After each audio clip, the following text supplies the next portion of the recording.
Open the engineering dossier before opening the shopping cart. The RTX 5090 is not only a graphics card specification. It is a set of requirements imposed on the computer around it. We will begin with NVIDIA's published reference numbers, then build outward until the whole system is visible. Dossier Item 1 is Compute Scale. NVIDIA publishes 21,760 CUDA cores for the RTX 5090. It also lists 32 GB of GDDR7 on a 512-bit memory interface. Those are exceptionally large resources, but specification counts do not predict equal gains in every application. Software must expose useful parallel work, and games can still meet limits elsewhere in the engine, processor, settings, or display. Dossier Item 2 is Memory Flow. NVIDIA publishes 1,792 GB per second of memory bandwidth.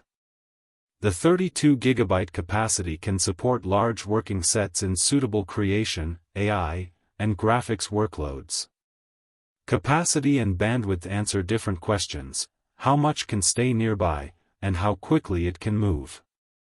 Neither replaces evidence from the exact program, model, project, or game you intend to run. Dossier Item 3 changes the build immediately. Power. The reference total graphics power is 575 watts. NVIDIA lists 1000 watts of required system power for its reference test configuration. That system recommendation is context, not permission to use any supply with the same number printed on it. Supply quality, protections, connectors, cable routing, the processor, other devices, and transient behavior all matter.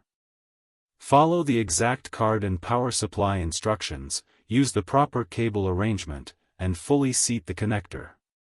Dossier Item 4 is Physical Integration. NVIDIA lists a 304mm reference length, but partner cards can differ in dimensions, slot thickness, clocks, cooling, connectors, and requirements. Measure the actual board against the actual case. Include front fans, radiators, drive cages, cable bend room, adjacent cards, and support hardware. A dimension from the reference design cannot guarantee that a larger partner model fits. Cooling is not a cosmetic footnote. A card at this power class moves a great deal of heat into the case and eventually into the room. Intake area, exhaust path, component spacing, ambient temperature, fan behavior, and sustained workload duration influence the experience. A short result cannot describe noise or thermal behavior through a long render or gaming session. Seek independent sustained tests that report power, temperature, clocks, performance, and acoustics together. Now identify the mission. A creator using memory-heavy projects may value capacity differently from a gamer using one display. An AI workload may scale differently from a game. A high-resolution, high-refresh display creates a different target from a lower-resolution monitor. The correct comparison begins with what you do, not with the position of the product in a brand hierarchy. Avoid 3 preventable failures. Do not buy before measuring the case. Do not improvise with an unsuitable supply or poorly seated connector. Do not assume every workload scales with the increase in specifications. Verify the exact partner board, its published power and cable requirements, and support from the software you use.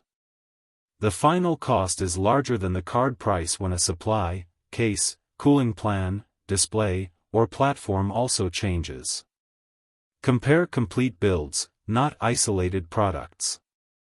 The RTX 5090 dossier describes enormous hardware resources paired with serious integration requirements. If your workload uses the capacity and your system can support the power, fit, cooling, and cost, the design may make sense. If those answers are unclear, the responsible next step is measurement, not a flagship slogan.